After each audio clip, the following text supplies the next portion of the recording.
Okay, this is part two of Amish bread making. It's been about an hour. It's been exactly an hour. And my dough has risen. It looks like it's risen double.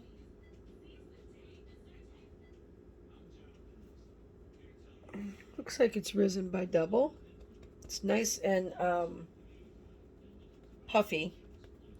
So I am going to um, get it out of the bowl. What I'm going to do is I'm going to get my small cutting board here. I'm going to dust it with some flour, and then I'm going to pull my dough out and yeah.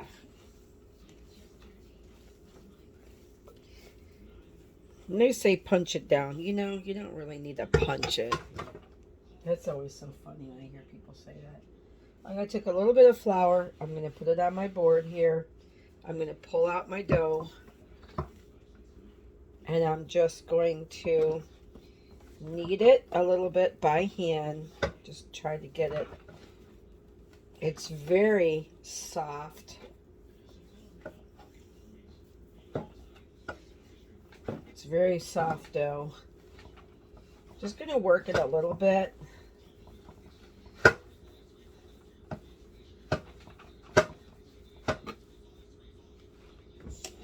Just going to work it out just a little bit, not much.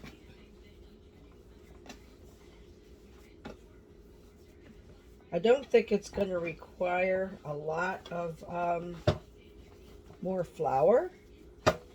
It's not sticky at all. It's nice and soft, but it's not sticky. All right, so now I got my dough in a ball here. I'm gonna kind of get it into somewhat of an, a log shape, because then I need to cut it in half. I'm going to use a sharp knife. I'm just going to cut it right in half. Now, what I like to do is I like to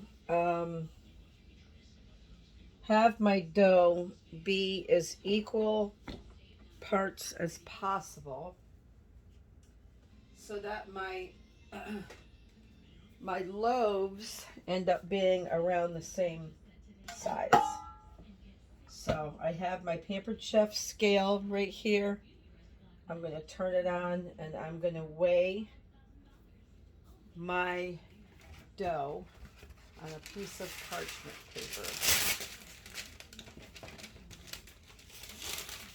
Piece of parchment paper. Put it on my scale. I'm going to weigh my dough. Let's see. This is, let me go by pounds. This is 1.63 pound. That one's heavier, I can tell by looking at it. That's 1.70 pound. So I'm going to cut a little bit off of this one. Add it to that one. Weigh it again. 1.53.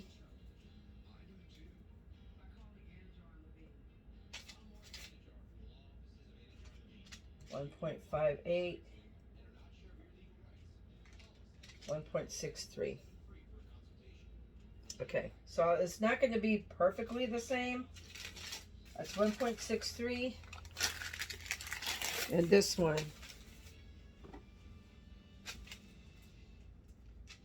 is 1.69.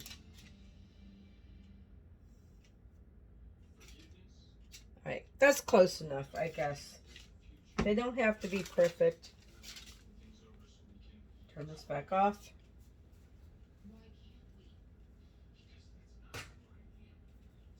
Okay, I'm gonna get my loaf pan.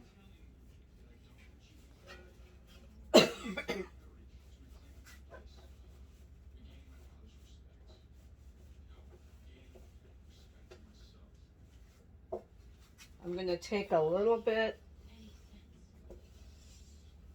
of shortening, I believe. A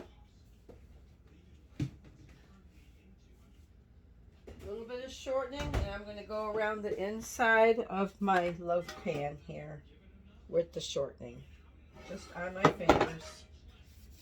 You don't really, sometimes with these pans, you don't really have to grease them.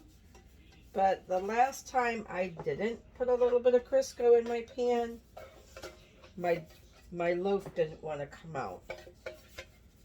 So just to keep that from happening, again, I just put a little bit of oil. You could probably put some a Pam spray in there as well. I just like to take a little Crisco and go around the inside of the pan. That's me. I just, that's just the way I do it.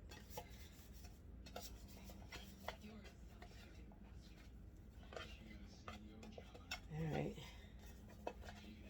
Just to go around, just to get it greased a little bit so it doesn't stick. And get it to come out nice and easy. All right. So I got my loaf pans ready. Put my Crisco back.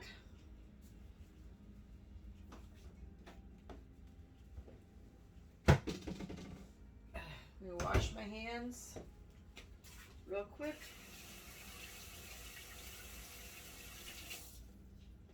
Piece of paper towel.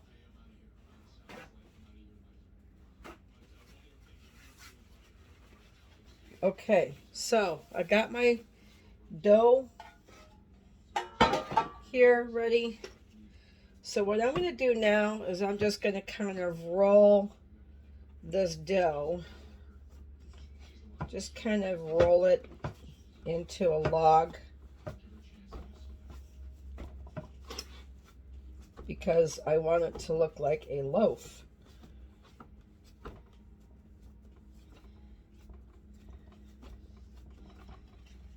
Okay, just kind of roll it around so it kind of resembles a nice little loaf. I'm going to tuck in the ends a little bit so they're not so pointy. I want my loaf of bread to look like a loaf. See? Can you see that? Now I'm going to take it and place it in my pan. I'm going to do the same with this loaf. Just going to kind of roll it around on my board here, kind of get it.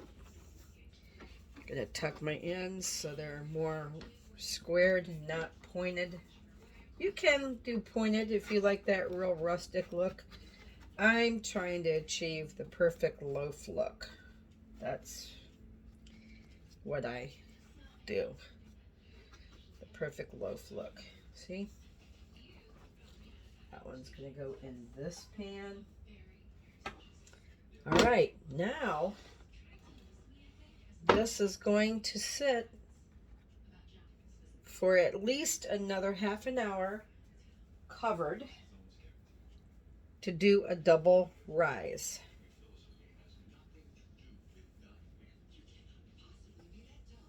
It looks a little funny. They're kind of wrinkled up little loaves of bread. But I'm going to leave them in there. I'm going to cover these up, and they're going to sit there for another half an hour.